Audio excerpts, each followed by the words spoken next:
Hello, we are back with our second micro learning video around ECR. This one is called muscle memory. Just a quick reminder, what we're trying to do is give teachers and administrators and campus support really quick targeted content that they can just immediately implement in classrooms so that we can continue to drive our ECR scores up and up and up. So to review, this is some content from our first video. These here are the components of a middle school and a high school ECR. The different parts are listed in that second column on each of these. These were what were present when we looked at sixes across the grade levels. Six is actually quite a strong score. It represents a weighted score of a 3. So students who are getting a 2 on idea and development and organization and say a 1 on conventions had these components. And when we think about the point spread of our students from last year's administration, having a goal of more students reaching a 6 and higher is incredibly achievable and something that we want to commit to.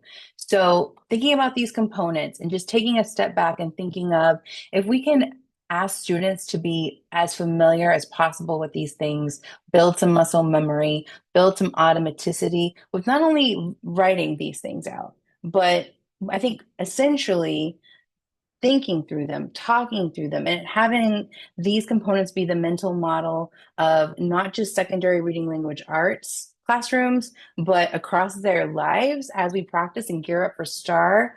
This could be a way forward just to make sure that students have it in them to succeed on STAR Day. So one thing I want to mention is it serves us and students well when we focus on these specific components, because when you think about these writing components, they are the building blocks of academic writing and business writing. We're always trying to get someone to understand and believe what we're saying. We're always having to bring evidence and explain how that evidence supports what we're doing. So this is going to be time well spent for our students, not just on STAR, but beyond. So thinking through these components, how are we going to make sure that they get internalized by all of our students and students have the muscle memory to execute on STAR Day? First off is creating some kind of visual, right? So you see here some examples from Davis and Lanier and Lowell throughout the years.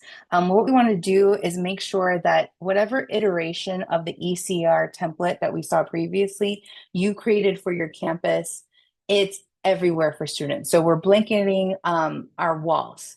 The students have them in their resources at their desks. Students see it in the classroom hallways. They should be seeing it in other content areas.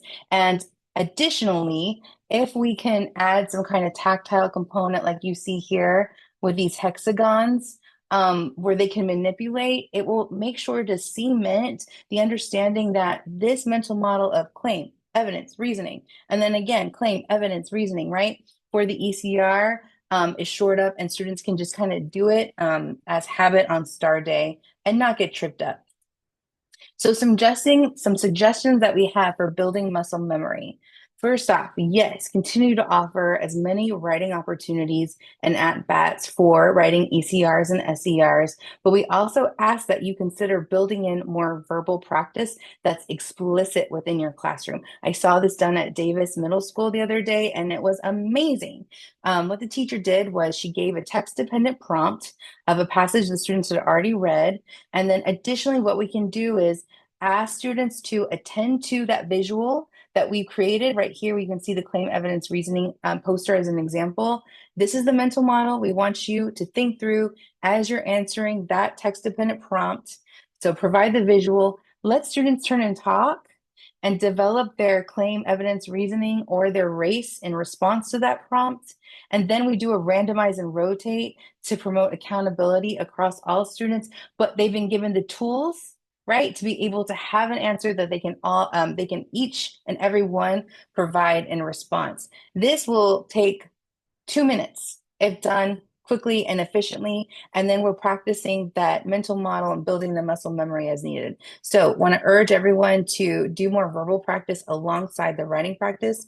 Another thing we might be considering is practicing all over, not just in our secondary reading language arts classes, but What if the administrators and student announcers were providing a CER about why their campus is the best one in SASD in the morning? Or maybe we could share the basic structure with parents, put it on a flyer, ask them to put it on the kitchen at their house, and ask them to practice this kind of mental model, even in their cars. What is the best restaurant we go to? Give me your claim, what is the evidence, and what is your reasoning, right? So that students are continually met with this kind of cycle and they just have it within them. And of course, asking if they're not already doing it all of our cross content friends to ask their students to respond to these types of questions with our components. So some suggestions just to kind of bring it all together. Solidify your ECR visual as a campus so that students aren't met with different visuals of the same thing, but we want just to have something very streamlined.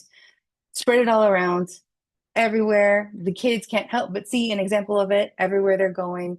Share it with your parents because our families are so ready to help us, right? And they want our students to succeed, and they could be another asset helping us get these mental models in our students.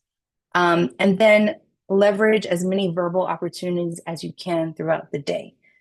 So that is it for our second video, and we'll be coming back with another one. Thanks so much. Hope y'all take care.